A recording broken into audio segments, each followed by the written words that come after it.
to the Athletes in Motion podcast, From Race to Recovery, with your hosts, Tom Riegel and Kenny Bailey.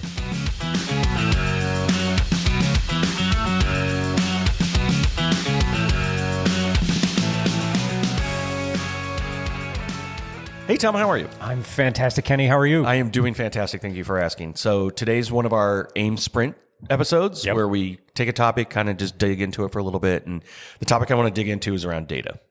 Yes. So I love data. Data for me is something that I crave. So I have goggles that do a heads-up display that gather data. Smart goggles. I have a Garmin watch that I live by. I have data on my bike. You can now get data, which I don't do, but you can do data to sleep, right? Yep. So Oura rings and other things to check your sleep, check your breathing, check your resting heart rate.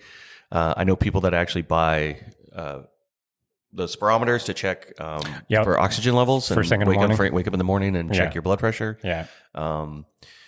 There's a couple skin patches that are now... New one that's just out. Yep, doing hydration. Tracks your hydration while you're training. Fantastic. Yeah. Then there becomes a problem. And this is kind of what we want to talk about today, is sort of there's data overload. There's too much. We... maybe as endurance athletes, as normal people, right? We have a friend of ours that if she doesn't get her 10,000 steps in that day, she doesn't feel like her day's complete. Yeah. So I think data is fantastic to have to try to figure out sort of major issues, but I think there's a problem where people start relying on data so much that they forgot about what they call RPE, or rate of perceived effort. Yes. Yeah. It feels like that we forgot how it feels like to feel. Yeah, I think we detach ourselves from that in a big way, because there's so much data. If I looked at my Garmin watch over the last month and a half of training, everything, whether I was walking the dog or actually physically training for something, it was unproductive. Yes. Now it's stepped up to maintaining. I don't know what that means. I'm guessing my zones are off. I just capture the data so I can look at it afterwards. But it's gotten insane because you have to run with your phone now. You have to have your phone all the time so you can watch your real-time data. Right. I haven't found anyone that really can explain what heart rate variability is. But they track that number. Exactly. Right. And they think they're working on that, but they come to me like, I don't know what I'm doing. It's I was going to talk to you about my swole score. Because I was going to talk to you about that too.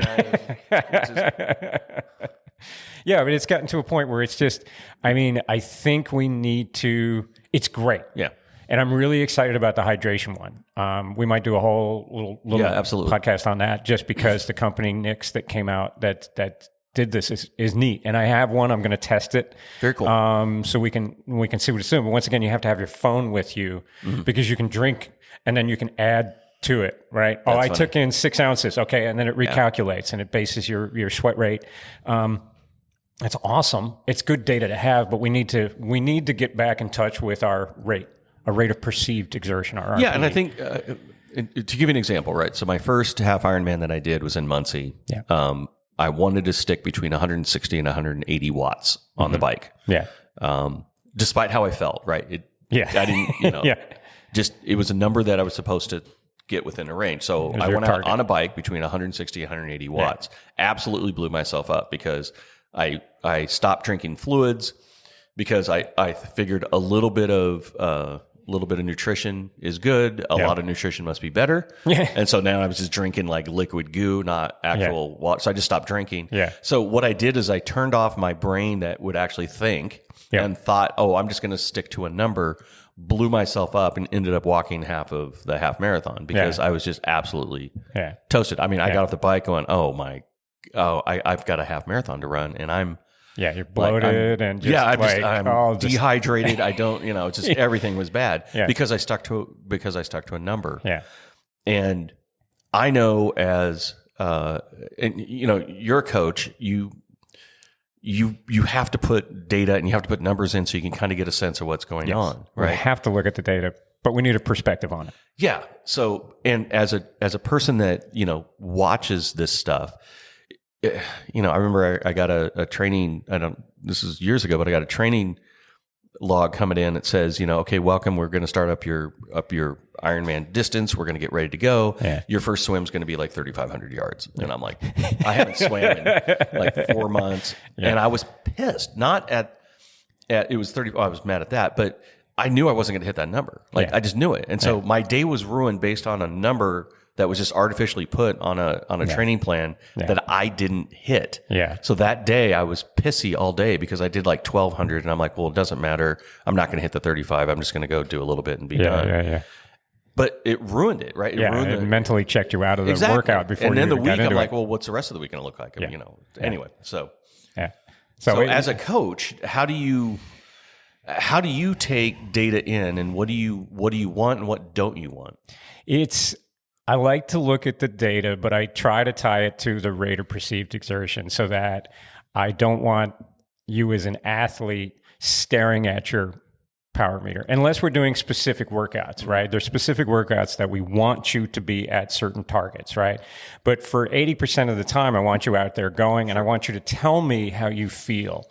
And then I'm going to look at the data that's captured afterwards, and I'm going to say, okay, he's saying he feels like crap, but his data says that he's doing okay. So we know we're okay. If he says he's doing good and the data's off, it's backwards, then it starts to give us ideas that maybe you're overstressed or overtrained. It kind of gives us hints for things like that. But it's nice to have little targets to get to. Yep. And certainly you want to do all of that before you get into a race and have your targets, right? We want to know what your sweat rate is. We want to be able to do that.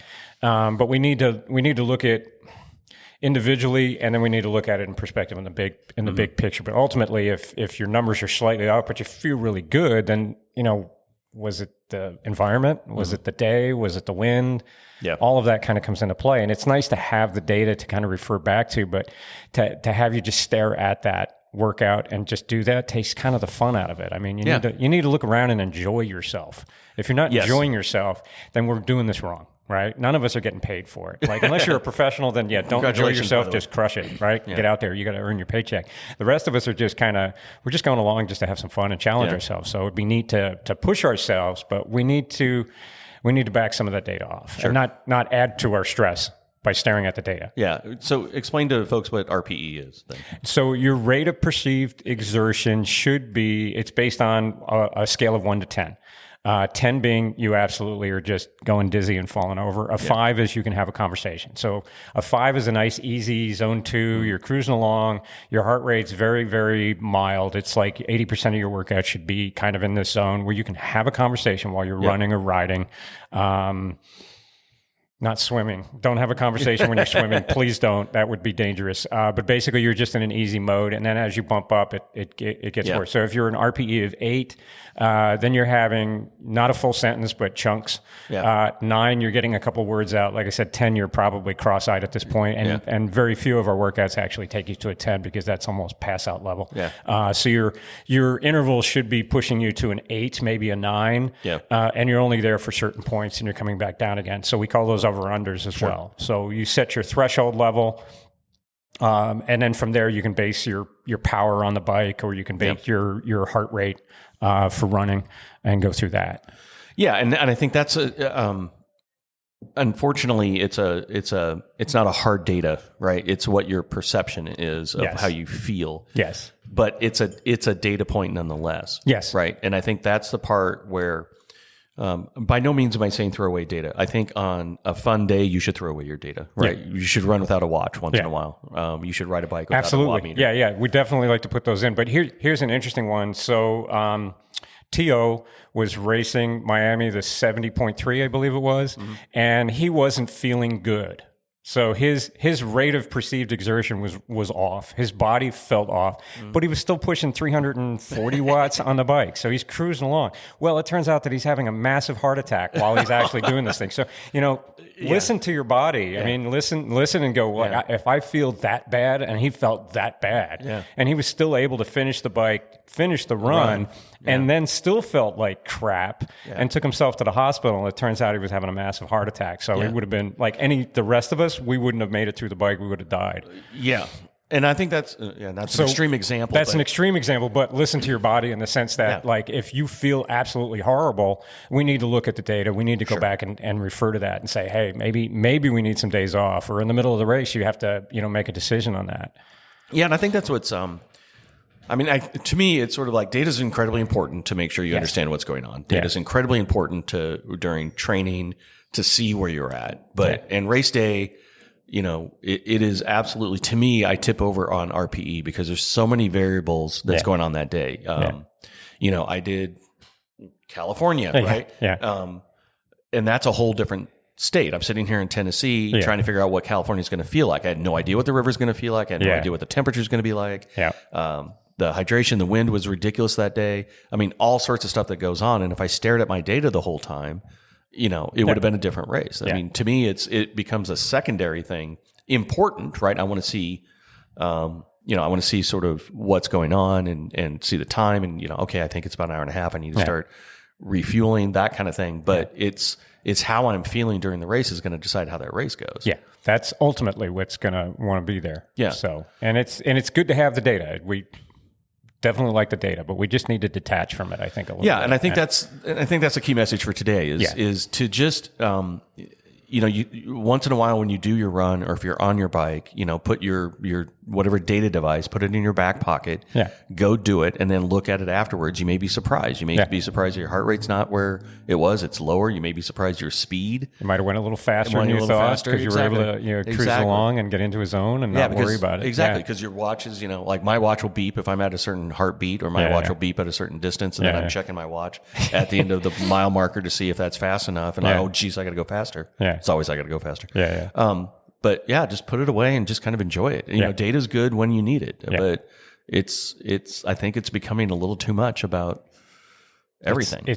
We can certainly make it overkill. Yeah. We can certainly make it overkill. So we need to use it as a tool, but not get so buried in it that we're missing the bigger picture. Yep. So there you go. So cool. So I hope you enjoyed this. We've got a few more of these coming up that we're mixing in and doing some stuff. So we want to thank the coffee house here at Second and Bridge. That's where we're at. We love this place. Enjoy the coffee. The food's good too. Absolutely. Please reach out and give us comments and all of that good stuff. 5 stars, thumbs up. We've got links down below to the website. We've got some fun stuff coming up this year. Yes, we're pumping this one out yet. You want to tell them about the rebranding we're doing? Yes. So we have got ourselves a brand new brand. So you might have noticed when this podcast popped up that it looked a little different. So I hope you like it. Give us some feedback. Absolutely. Yeah, we're pretty excited about it. We spent a couple of weeks on just sort of a brand exercise with an online website that had a whole bunch of artists come in and be able to bid on the brand. We had a ton of fun doing it. Yeah, it was cool. And we think we came up with a great brand. So I'd love to get your feedback on that. Yes, please give us some comments. If you're watching this on YouTube, comment down below. We'll have some links in there. We have a new website that'll be coming up soon. If not when this episode is up, it'll be shortly after, which will have a little bit more ways for you to comment and get back to us. So we're trying to open that up so we get more community and we get more comments coming. It will be a Facebook page, and we'll probably start a Facebook group inside of that as well. So we just want to get the conversation going. We want to hear what you feel. Yeah. So please reach out to us. Let us know. And that's it. Thanks, Kenny. And until the next time, we'll catch you on the next one.